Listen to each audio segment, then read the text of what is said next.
Typically, the stock power steering systems in most of your cars are going to be absolutely fine for daily driving, but as soon as you start to track them or really drive them pretty hard, like in canyons or just anywhere that involves a lot of turning, you're going to need to look into a bigger power steering cooler. So this car has an extremely small cooler that I'll show when I get a chance, but pretty much this is a kit from Damond.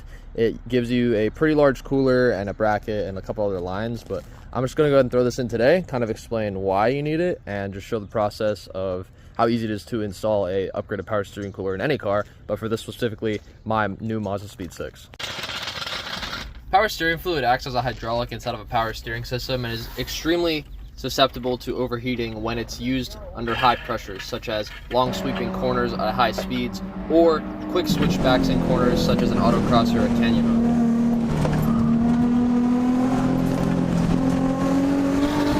Overheating the fluid becomes even more of a possibility when you have big meaty tires on your car, and not only does overheating fluid lead to an inconsistency in steering feel, but also degrades the seals within your pump and your power steering rack. So it is an issue that should be addressed as soon as possible.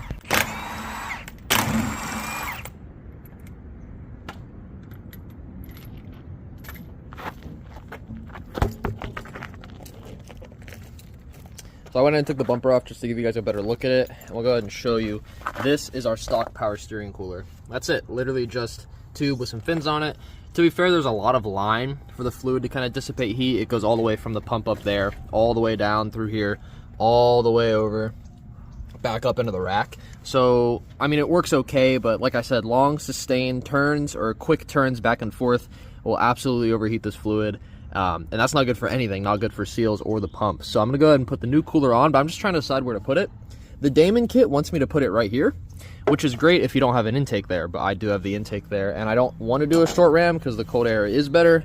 And honestly, this sounds really good too, having it. So I've thought for a while about this thing, and I've decided that in the intake area isn't a good spot for one reason. If I put it in front of here, hot air is going to get blown into the intake, which is obviously a bad thing. Doesn't really matter that much because it's a turbo car, but it would be better just to have this colder from the beginning. If I put it back here, it's just crowded. It won't get much airflow. Even if I mount it sideways, it only gets a little bit from like right here, but also it crowds up the wheel well area, and I kind of want to avoid crowding this up just in case anything were to happen. If the tire blows out or a rock hits it, it'd suck to lose power steering. And it honestly be super dangerous to lose it right here in front of the wheel because that's pretty much oil just right under the tire. So not a good decision. What I think I've decided on was actually putting it in front of the radiator. Like, it has the ducting that shoots air up, so it'll pretty much force air up into it. So if I V-mount this, V-mounting is pretty much mounting it at an angle like so.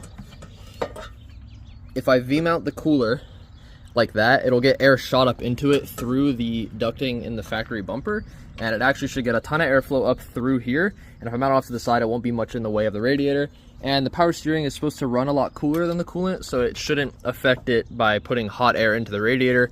Plus, there's a lot of radiator here to still cool. So I think right here is going to be the safest bet. It's also going to be the safest in terms of an accident. If anything were to happen, it's not really going to get hit because it's going to be behind the crash structure here. All right, so here's the cooler and here's the bracket that it actually came with. All I did was essentially make a secondary bracket, pretty much same thing. It's just gonna go here, hold it on a lot stronger.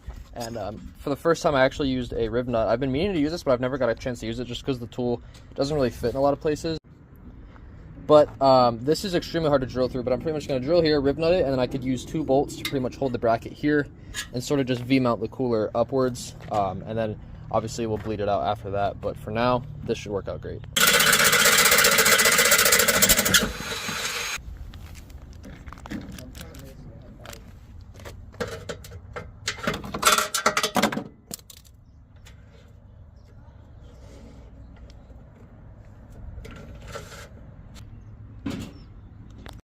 Alright, so after a lot of work, we finally have the cooler mounted.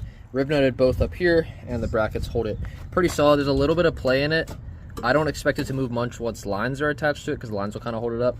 So we're going to do 3/8 lines here and here, of course, and we're just going to route them both over through this little crevice here.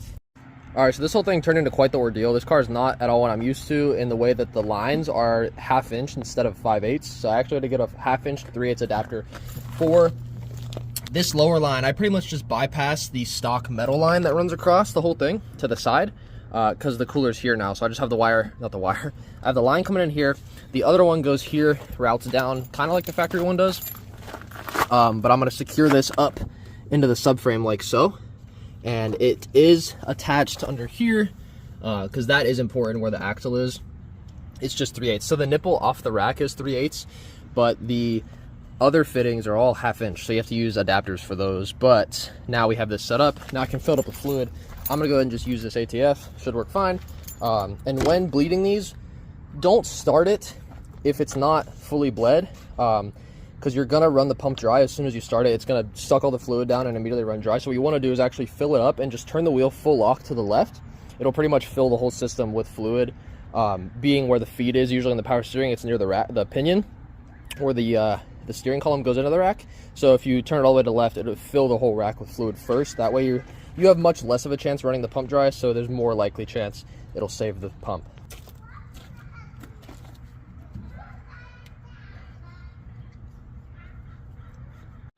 All right, you can kind of see now the fluid is full. So I'm actually going to go in the car, turn the wheel over to the left, and show you that fluid's going to go all the way down.